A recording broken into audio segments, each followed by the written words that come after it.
Hello, everybody, and welcome back to Wander to the Edge. My name is Adam Asher from The Edge of Adventure. And I'm Zan from Where Gals Wander. Zan, great to see you again. Long week. We made it to another Long Saturday. week. Yes, this week has just been so long. Monday felt like it lasted forever. It did. It did. Yeah. Monday in particular. Those are the rough ones. But we have a great guest today. A guy who is very well known and got great energy. A great guest, a great host, in fact, TV host, podcast host. So we're going to be getting to know Johnny Jett today. Yes. And so we're really looking forward to that. In the meantime, shameless plug, we've got our YouTube channel. We haven't had it for too long, but we would love to get everybody if you're watching this on YouTube, be sure you're subscribed. And if not, if you're on Facebook or Instagram or Twitter, hop on over to YouTube, help us build up that platform over there as well. Yeah. So what do you think, Zan? This is a pretty interesting guest we got today. So he's an amazing guest. Everyone talks about wanting to be a travel influencer or whatever we call ourselves now. He was actually named the original travel influencer by Forbes. He's been on the Travel Channel. He consults with the major media platforms and networks. You see him on CBS and Fox and all these other shows. So he's a legit expert. So we're trying to figure out why he's here. Yeah, we're going to do our best to get to the bottom of that. Yeah. Right after this on today's edition of Wander to the Edge.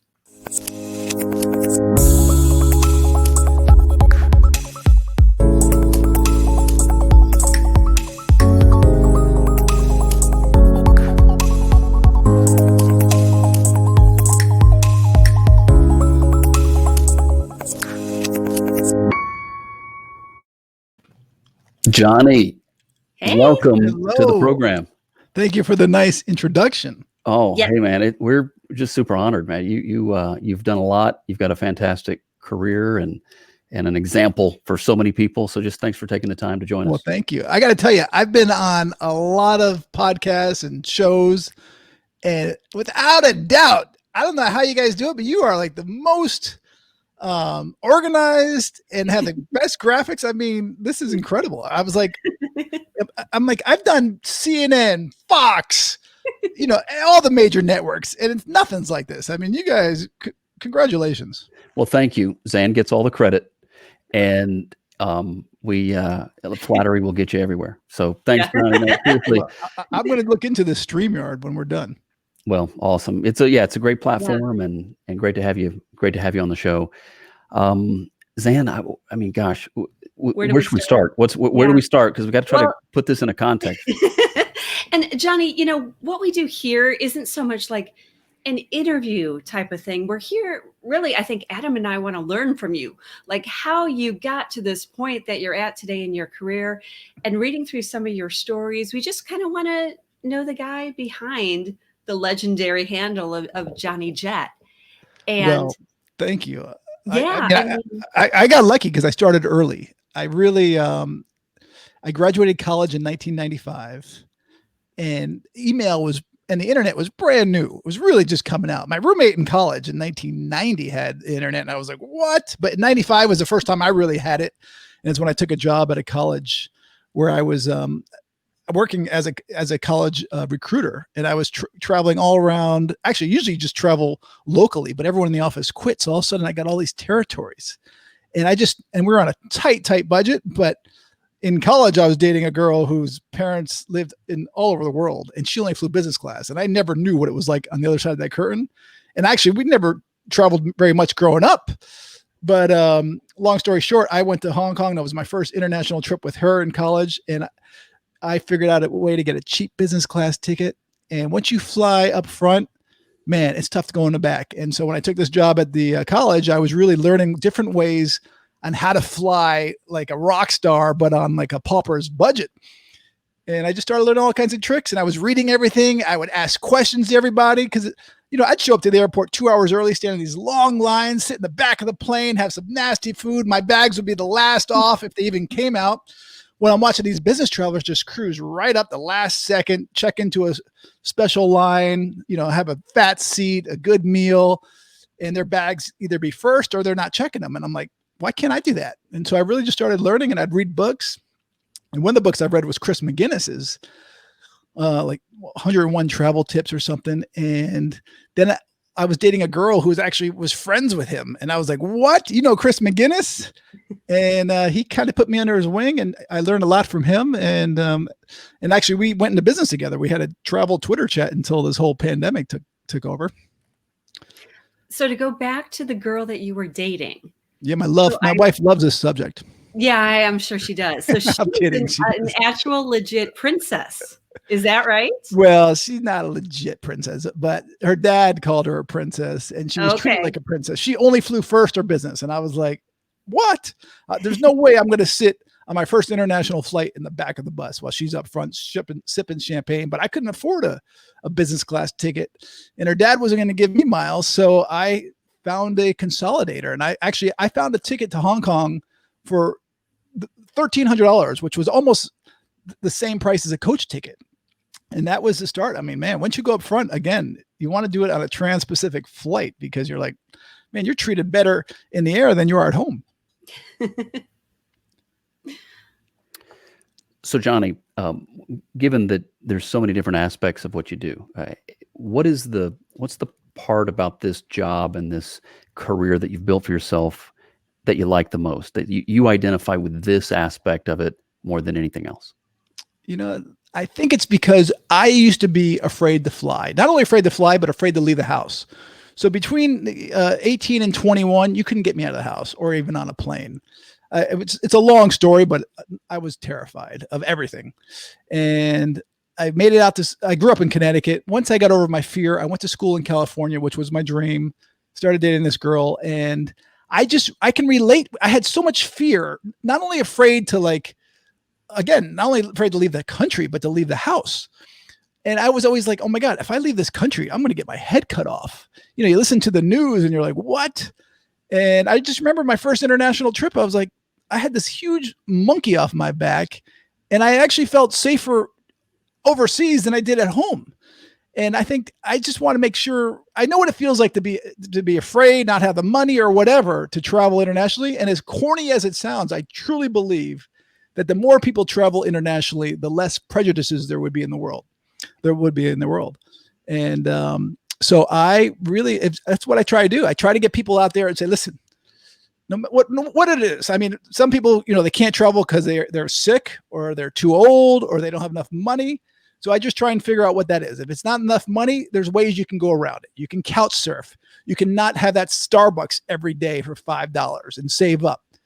There's ways to find cheap tickets and things like that. If you're sick, there's ways to do it virtually, or too old and stuff like that. My dad's 91 years old, and I get him on a plane, and he can barely hear and see. So, I mean, and if you're afraid like me, I was terrified, not just of flying, but of, again, just I have asthma. I had asthma growing up, and I was like, will I be able to breathe in this other country? And that's a real fear. And I think that once you get over it, first of all, you feel much better as a person. And then once you can start sharing it with other people, you even feel better and get them over their fears. I think right now, with everything going on in the world, there's just a heightened state of anxiety, just about everything, right? What were some of the steps that you took to help yourself get over that anxiety and to help conquer those fears? Well, again, this is in the 90s. So back then, we didn't have information like we do now. So one of the ways I would get over it was, the hardest part for me back then was, waiting for the plane to get on the plane and then waiting for the plane to take off. So I would bring my Walkman and listen to my music, my favorite music, or I would buy the newspaper and I wouldn't read the sports scores until I got on the plane. So that could, I'm a Yankee fan, as you can see. So I would read all the different sports and stories that I'm interested in, just to take my mind off of it. And once the plane took off, I felt a lot better. And I also realized that by interviewing people or just asking questions that, it's so much safer to fly than it is to drive. And a lot of it was like being claustrophobic or not being in control. Like on a highway, you can just pull over. You can't on a plane. But then you meet these flight attendants that, they do these flights 5 times a week or whatever they do, depending where they go. They'll go to Sydney once a week from LA. And when you think about that stuff, it's like, oh my God, it's got to be safe. So, you just learn those kind of tricks, and you look at the stats and whatever it is. So for phobia, I would always get an aisle seat in either bulkhead or the window, or if you really want to get over your fear, you fly first class, and you'll be like, I don't even want to get off this plane. So that's those are some of the tricks. So, and again, we have so much to cover here. You've have such an amazing career, different aspects of it. Let's talk about your TV show. You had a TV show, your TV host, Travel Channel. Where can we still find that? I mean, I think it's. I think that thing's long gone. But you think it's long gone? No. So we actually shot a pilot, and it was a fun pilot. It was with my whole family. And they won't even let me. I can't even put it on my Facebook page because the producers say the music is copyrighted and stuff like that. But it's hilarious. But I guess they sent it to the Travel Channel, and Travel Channel said they didn't like the idea, but they liked me, which was a great honor. And they asked me if I would host a show called Hotspots 2012, where I would travel around and show everyone what's hot. And so I went to London for the Olympics to get ready. I went to Belize because the Maya calendar was supposed to be the end of the world. We went to New Zealand for The Hobbit. Where else? We went to Necker Island. Richard Branson gave me a tour of his island. I was the first journalist there after the fire, and I have this exclusive tour. So I had really incredible stuff on this, just 1 hour special. But unfortunately, I was not a Travel Channel host that was signed to their contract, so they would not publicize it at all. So I would just send out messages to all my friends on Facebook and travel writers, say, hey, please, can you just plug it or write about it, whatever. I just need to get as many eyeballs as I can. And it did pretty well, but they didn't sign on to more because they changed producers. And unfortunately, now the Travel Channel is like the Ghost Channel, Sci-Fi Channel. So that didn't take off. And then, then I was offered another TV host gig where they're like, you know what, we'll give you a canoe and you go down to the Amazon and you make your way out. And I was like, yeah, okay. I'm not going to do that. Adam would totally do that. You would? I would love to do that. Yes. Really? Adam I would had totally no desire to do that. They'd want to see me die on camera. And I was like, you're going to be by yourself in the Amazon. I was like, no, sorry. That's not my style. Yeah. Be sure to get me their number. Yeah. You know what? If I can find it, I will, because you're way braver than I am. I don't know if it's bravery or just, disconnect, but I do love those kinds of things. So, all right. So you had your even TV before show. I have 2 little kids now, but even before that, I was like, no. And we're going to get into that too. We're going to get into that because I know also there you were saying they might pop in for a visit, or they might Well, I not. have a 1-year-old. She's not going to pop in, but my 4-year-old might. Well, congrats on the beautiful family. I know Thank you. That's all the things that we do in life. Those are the things that really matter and really bring meaning, to our lives. For sure. And well, speaking of which, your wife is also a travel writer. Yeah, right? I met her on a press trip. What's that like? Having the whole dynamic in the travel dynamic in the family. I mean, that is the best because, first of all, I'm very fortunate because I don't have a boss. I can just wake up whenever I want and go where I want.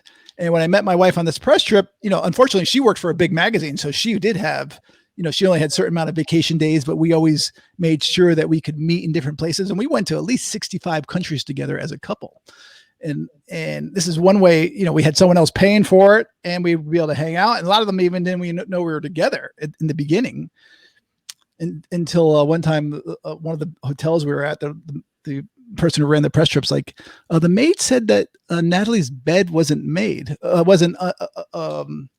undone. She's like, are you guys together? And we're like, yes, we've been together for 3 months or whatever it was, or a year. I don't remember. It was a long time before we even told people, but to be able to have someone like that. And she helps edit everything I do and keeps me on track. And I finally talked her into quitting her job. And, she was really worried about not, having a boss and doing it on her own, but she just blossomed. She made a lot more money than she did, and she had the freedom. And now as a mother, you can really appreciate it because she can do whatever she wants. She makes her own hours, but she'll work at 1 o'clock in the morning like me. Speaking of your trips and those 65 countries, I saw one of your blogs talking about your wedding. And I loved how on each table you had a table place card with a photo of both of you, highlighting some of the different countries you visited and highlights from your trips. And that was just so romantic. And looks like the rest of the day didn't go so great, Yeah. but Yeah. Well, that's a long story, but I can send you the link and you can put Yeah. it in your chat or whatever where you're put it. But yeah, that was my wife's idea, I'm sure. But she's she's clever and smart and everything. But my sister told me, 3 things are going to go wrong. Every wedding, 3 things go wrong, and I'm like, what?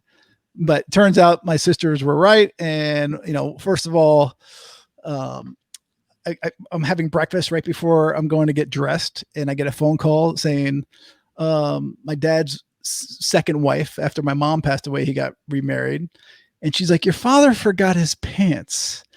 Is it okay if he wears shorts to the wedding?" I was like, "No, it's not." So I had to scramble. I had 30 minutes to scramble, and luckily I was staying at a nice hotel, and I was friends with the GM, and they were able to get it done. And then there's all these things that went wrong. Yeah. But it was pretty, looking back, it was hilarious, but then it was not. It was really stressful. And I actually had a lot of people from the Travel Channel there, who did the show, not the Travel Channel, but the producers. And they're like, "Man, this is like we wish we brought the cameras. This is like unbelievable material." Johnny, I'd like to apologize for Zan. That was a girly question. She asked, it was a very girly question. Wow. And I just want to apologize. I'll try to get this back on track. And Oh, Adam, you are in so much trouble. Okay, we'll be right back after we fight this out. Johnny, tell us about your podcast, though. We got to cover that. You are super active in the podcast world.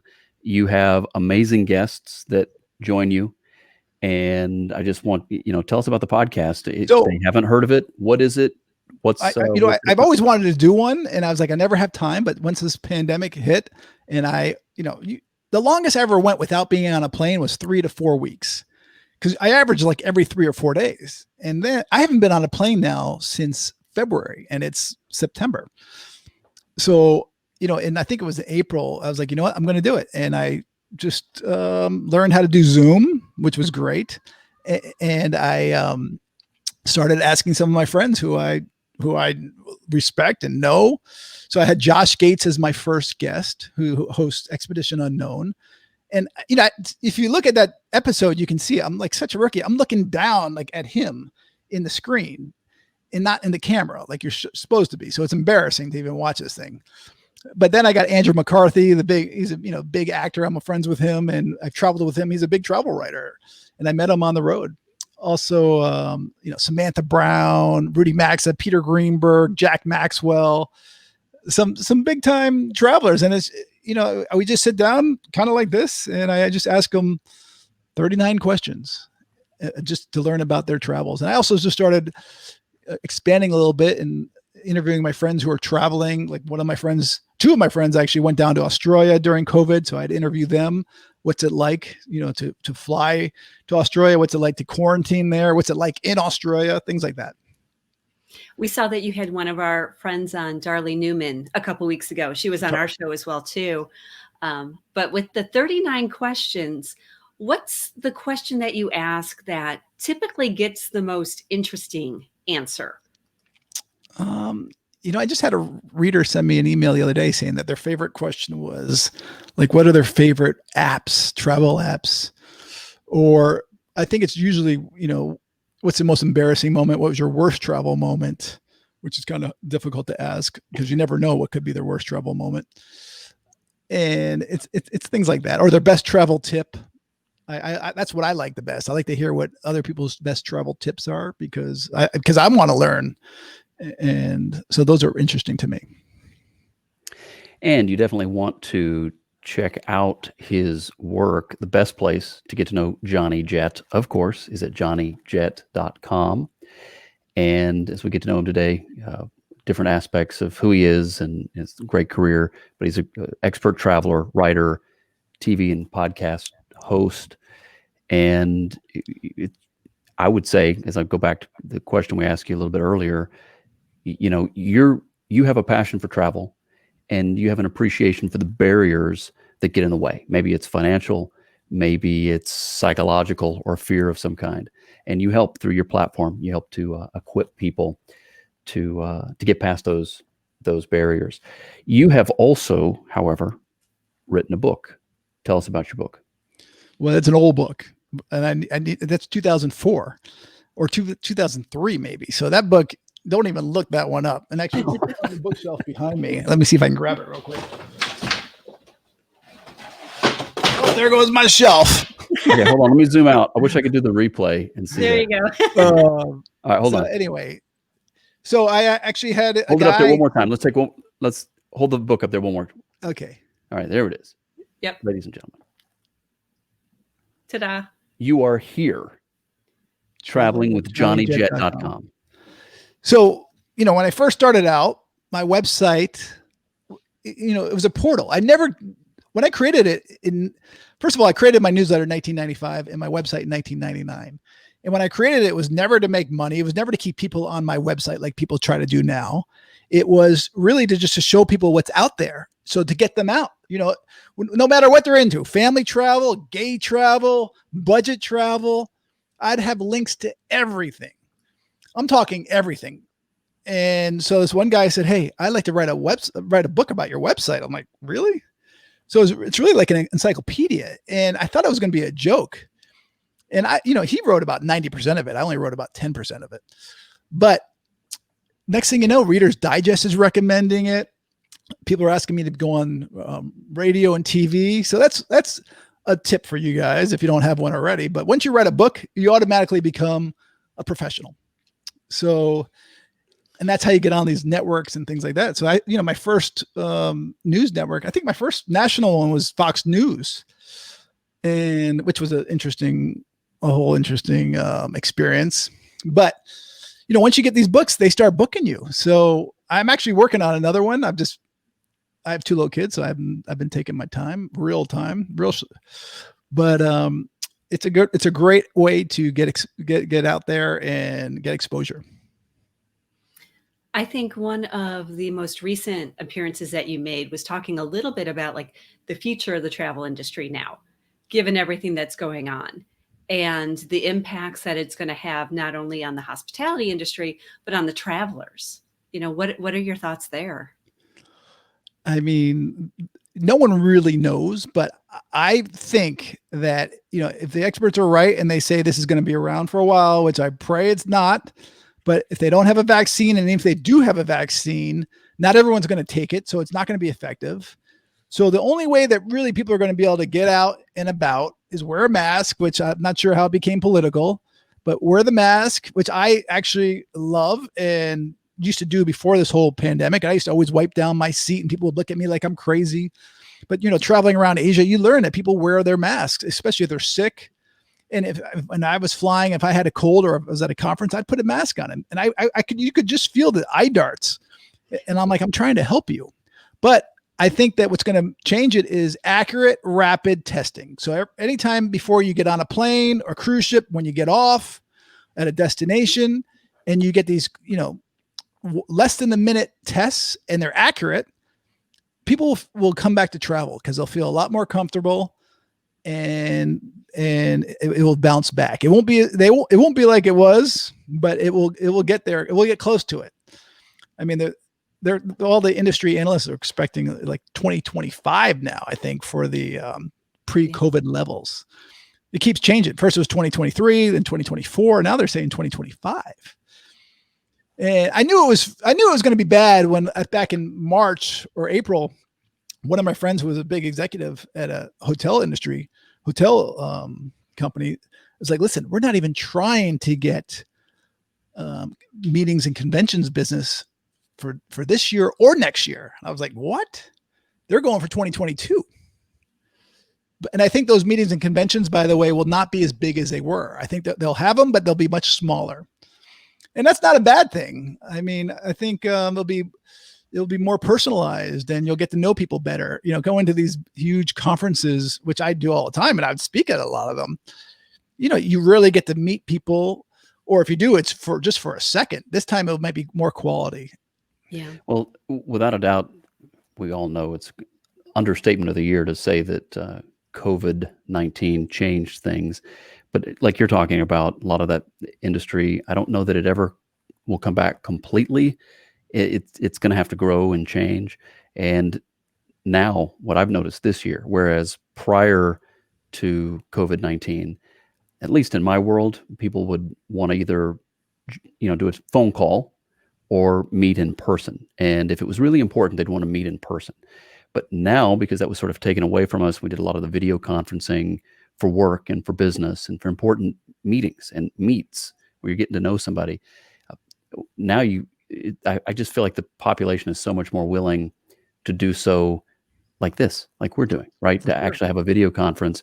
And it's a heck of a thing to say because it's been a horrible Right. year. But in that way, I think there are some things we may learn from it that in a way can even improve Without a doubt, you got to productivity. make lemonade out of lemons, and those are some of the things that people are doing. So, I've had friends that would live in New York and fly to Sydney for a meeting and go home without spending the night. So that meant they would fly New York, LA, Sydney. That is 19 hours one way, be on the ground for 7 hours and return. That's insane. And that's terrible for everybody. But they said the reason why they do it is because their competitor would go and shake hands and they'd get the business. And if it's millions of dollars of business, it's worth that $20,000 ticket they would pay because they'd fly business class or first class and they'd sleep the whole time. But now with technology and everyone's really, learning it, I think that's going to change. Also, there's also a downside because now I just read like the state of New York said there's going to be no snow days this year. And the reason why is because if there is a bad snowstorm, they're going to do online learning and they could have never done that before. So, growing up, I grew up in Connecticut. The kids are not going to be happy about that. Yeah. What's that? The kids are not going to be happy about that. No, of course not. I mean, I used to just listen to the radio and just sit there and pray, please, no school today. But now they're gonna be doing school, but they're just gonna be doing it in the at home. It'll be interesting to see how the travel industry adjusts because a lot of people, they want those extra amenities. They want the spas and they want the pool and they want all those other things that you pay those resort fees for, or you're saving up all those elite status points. And, what happens now when that's really not an option or that's not the travel economy that we're used to? So I think, go ahead. No, they'll adjust. I mean, Yeah. people still want to travel. Obviously, they just want to make sure that they're safe. And there's a few things like again with this rapid testing, no one wants to go on a long flight and land in a country, and they say, okay, someone from your plane tested positive. We need to quarantine all of you. That's a nightmare. Yeah. And that's one reason why I haven't flown. Besides, I don't want to leave my little kids, but I don't want to take them on a plane either right now. And my son, by the way, has probably been on 70 flights in 2 years. Yeah. But they have not flown. My daughter has not flown, and she's 13 months. Mm-hmm. So we're taking it seriously, but things will adapt. People, there will be different ways to spend your miles and points and to earn them. But before luxury services was like all hands on. Now people don't want hands on. They don't want to be in front of people. They don't want the housekeepers to come in all the time. They're just going to keep those rooms, really clean, and then just come in once in a while, or just leave the linens by the door. And even you do it yourself, which you could never fathom that a year ago. But that's the future.